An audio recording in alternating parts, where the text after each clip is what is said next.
Ngati mukufuna kuti muzimvera nyimbo za ku YouTube uku mukupanga zinthu zina komano nyimbo za ku YouTube zo zisasiye kulira, ndiye tatiye ndikuoneseni kuti timapanga motani.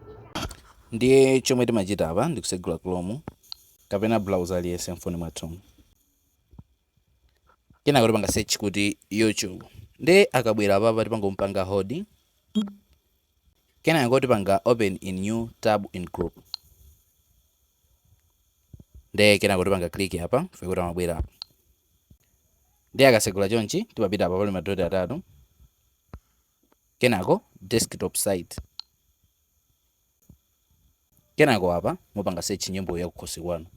Tikuweza kuti tiseche. Kenako tipanga play.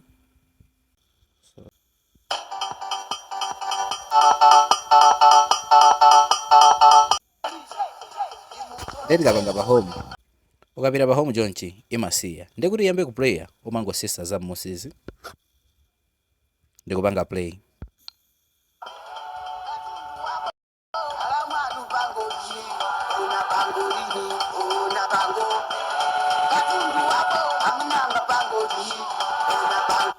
Zikatero ndi kuti zimakhala kuti zatheka. Mutha kumamvera nyimbo zanu uku mukupanga zinthu zina.